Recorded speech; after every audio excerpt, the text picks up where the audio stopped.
எளிமையாக வாழ்ந்து மறைந்த பெருந்தலைவர் காமராஜருக்கு ஏசி தேவையா என்பதை திருச்சி சிவா டைம் டிராவல் செய்து பார்த்து வந்தாரா என காமராஜரின் பேத்தி கவலிகா கேள்வி எழுப்பியுள்ளார். இதுகுறித்து அவருடன் நமது செய்தியாளர் மகேஷ் நடத்திய கலந்துரையாடலை தற்போது பார்க்கலாம்.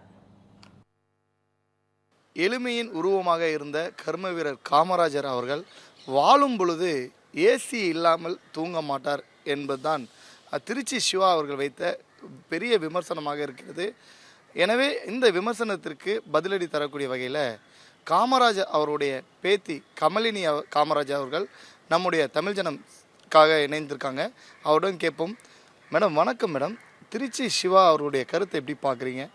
யார் வேணாலும் என்ன வேணாலும் பேசலாம் அப்படிங்கிற ஒரு விஷயத்தை பார்க்கும்போது ஒரு முதிர்ந்த அரசியல்வாதி பாராளுமன்றத்தில் பல முறை இந்த விஷயங்களும் பேசப்பட்டிருக்கும். அவர் முன்வைத்த கருத்துக்களையும் பேசியிருப்பாங்க.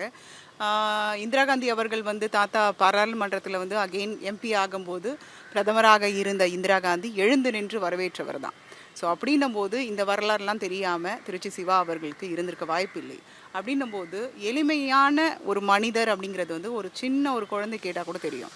ஸோ அப்படி தான் வாழ்ந்தார், அப்படி தான் மறைஞ்சார். அவர் இறக்கும்போது பார்த்திங்கன்னா 4 வேட்டி 4 சட்டை 110 ரூபாய் பணம் மட்டும்தான் இருந்துச்சு. ஸோ இப்படி வாழ்ந்து மறைந்தவருக்கு ஏசி தேவையா அப்படின்றது இவர் பின்னோக்கி போய் டைம் ட்ராவல் பண்ணி பார்த்தாரா? எப்படி இது சொல்ல முடியும்? சொன்ன தலைவர்கள் 2 பேருமே கிடையாது. சொன்னாங்கன்றது இந்த நேரத்தில் பதிவிட வேண்டிய அவசியம் என்ன அப்படிங்கிறதான் பல இடங்களில் நான் கேட்டுருக்கேன். அப்போ வேணும்னே இவங்க பேசுகிறாங்களா, இல்லை இவரை பேசினா கேட்குறதுக்கு ஆள் இல்லைன்னு நினச்சி கேட்குறாங்களா? எனக்கு புரியல. ஒட்டுமொத்த தமிழ்நாடு மற்ற மாநிலங்களிலும் இவரை பற்றி பேசினாங்கன்னா இவர் யாருன்றது எல்லாருக்குமே தெரியும். அதனால் எந்த தைரியத்தில் இந்த 123வது பிறந்த நாளை முன்னிட்டு எல்லாருமே கோலாகலமாக தாத்தாவோட புகழை பாடிட்டு இருக்கும்போது இப்பேற்பட்ட தலைவர் இனிமேல் இல்லையா அப்படின்னு சொல்லிட்டு புதுசாக கட்சி தொடங்குறவங்க இருந்து பேசுகிற இடத்துல இருக்கும்போது இவரை பற்றி ஒரு விமர்சனங்களை எந்த துணிச்சலோடு எந்த தைரியத்திலேருந்து ஒரு ஆளும் கட்சியிலிருந்து பேச தைரியம் எப்படி இவருக்கு வந்தது அப்படிங்கிறது தான் எனக்கு ரொம்பவே வலிக்குது. மேடம், உண்மையாகவே அவர் ஏசி இல்லைன்னா தூங்க மாட்டாரா அப்படின்றது தான் அந்த வார்த்தையோட பொருளாக இருக்குது. நீங்கள் பேத்தியாக இந்த மாதிரி தகவல்கள்லாம் கேள்விப்பட்டிருக்கீங்களா? உண்மையாலே அது மாதிரி சம்பவம் உண்டா? அதாவது இங்கே தாத்தா முதலமைச்சராக இருக்கும்போது திருமலைப்பிள்ளை ரோட்டில் தான் அவரோட வீடு இருக்குது. ஸோ இப்போ இருக்க சிஎம் ஃபண்டு ஒதுக்கி 2,60,00,000 ஒதுக்கி இப்போ சீரமைப்பு பணியில் போயிட்டுருக்கு.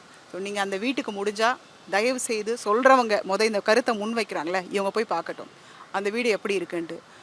ஒரு சாதாரண ஒரு மெத்தை அதில் படுத்திருப்பாங்க. ஒரு நார்மல் ஒரு ஃபேன் தான் இருக்கும். மக்களை சந்திக்கும் போது வெளிப்படையாக வெளியில் தான் அந்த வராண்டாவில் வச்சு பார்ப்பாங்க. இதே மாதிரி காலையிலையும் மாலையிலையும் பத்திரிகையாளர்கள்லேருந்து மக்கள்லேருந்து எல்லாரையுமே அவங்கக்கிட்ட மனு வாங்குறதுலேருந்து எல்லாமே இங்கே வச்சு பார்த்துறது உண்டு. ஸோ ஆடம்பரமே இல்லாத ஒரு தலைவர்னு சொன்னால் பெருந்தலைவர் காமராஜரை சொல்லலாம். நார்மலாக ட்ரெயினில் போகும்போது திருப்பி இங்கே போய் ஒரு 2 மணி நேரம் 3 மணி நேரத்துக்கு ஒரு ரூம் போட்டு எடுக்கணுமா, மற்றவனை கட்சிக்காரனை கஷ்டப்படுத்தணுமா அப்படின்னு சொல்லிட்டு அங்கே இருக்கிற நடைமேடையில் இருக்க உட்கார்ற இடத்துல போய் படுத்து எழுந்திரிச்சிட்டு போனவர் தான் பெருந்தலைவர் காமராஜர். இதை தெரிந்து அவர் என்ன பண்ணார், நம்ம கார் வாங்கி கொடுத்தாங்களே, சாரி எனக்கு அவர் பேர் எனக்கு சட்டுன்னு தெரியல, தாத்தாக்கு கார் வாங்கி கொடுத்தாரு. அவர் ஒரு இடத்த மதுரையில் அவர் தங்குறதுக்கு ஒரு ரூம் கட்டி கொடுத்து இனிமேல் நீங்கள் இந்த சைடு வந்தீங்கன்னா நீங்கள் இங்கே தங்கி இருந்துட்டு நீங்கள் எந்த மீட்டிங் வேணாலும் அட்டன் பண்ணுங்க அப்படின்னு சொன்னாங்க. ஸோ இந்த மாதிரி ஒரு வரலாறு சுவடுகள்லாம் இருக்கிற இடத்துல இந்த மாதிரி ஒரு பெரிய மனுஷனை ஒரு மாமேதையை எப்படி சொல்கிறதுக்கு மனசு கூசாதா? வார்த்தைகள் எப்படி அவங்களுக்கு வெளியில் இந்த மாதிரி பேசுகிறாங்கன்னு எனக்கு தெரியல.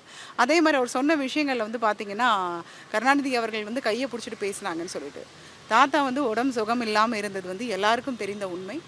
அது மட்டும் இல்லாமல் இப்போ ஆப்போசிட் டீமில் அவங்க ஒரு கட்சியில் இருக்காங்க தலைவராக. அப்படி இருக்கும்போது அவங்கள போய் பார்க்குறதுக்கு என்ன சந்தர்ப்பம் அப்போ நிகழ்ந்தது? எமர்ஜென்சி பீரியட் போயிட்டு இருந்துச்சு. அப்படி இருக்கும்போது இவர் அங்கே போய் பார்த்தாரா, இல்லை அவர் இங்கே பார்த்தாரா? கையை பிடிச்சி பேசுகிற அளவுக்கு என்ன இருந்தது?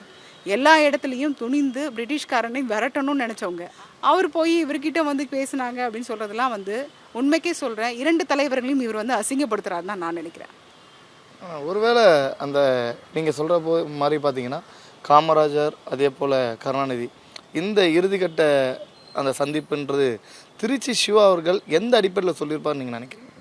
இல்லை, நான் பல இடங்களில் சொல்கிறது வந்து இதுதான். அவருக்கு வந்து விளம்பரம் தேடுவதற்காக இப்பேற்பட்ட ஒரு மனிதரை வந்து கையில் இந்த இடத்துல எடுத்திருக்கிறது வந்து அசிங்கமாக தான் நான் பார்க்குறேன். உங்களுக்கு வேணும்னா நீங்கள் என்னமாவது பண்ணலாம், உங்களுக்கு பதவி இருக்குது, நீங்கள் ஒரு பெரிய இடத்துல தான் இருக்கீங்க, அதை வச்சு நீங்கள் விளம்பரம் தேடலாம். ஆனால் வந்து இந்த மாதிரி ஒரு பெருந்தலைவரை கையில் எடுத்து நீங்கள் வந்து விளம்பரம் தேடுறது வந்து கொச்சையாக அசிங்கமாக தான் இருக்குதுன்னு நான் சொல்லுவேன். 2026 தேர்தலில் இது போன்ற சர்ச்சைக்குரிய கருத்துக்கள் எந்த அளவுக்கு தாக்கத்தை ஏற்படுத்தும்னு நினைக்கிறீங்க? இல்லை, இதை வந்து இப்போ இருக்க முதலமைச்சர் வந்து உற்று நோக்கணும்னு நான் நினைக்கிறேன். ஏன்னா ஒரு நட்பு ரீதியாக நல்லபடியாக ஒரு கூட்டணியில் இருக்கும்போது இந்த மாதிரி களங்கம் விளைவிக்கும் வகையில் உள்ளே இருக்கிற சில நச்சு பூச்சிகள் வந்து இந்த மாதிரி பேசுகிறதுனால ஒட்டுமொத்த கூட்டணிக்கும் அது சங்கடத்தை வீழ்த்தும் அப்படிங்கிறத வந்து அவர் புரிஞ்சுக்கிட்டு இதுக்கு சரியான நடவடிக்கை சீக்கிரம் எடுத்தால் சரியாக இருக்கும்னு நான் நினைக்கிறேன். நன்றி.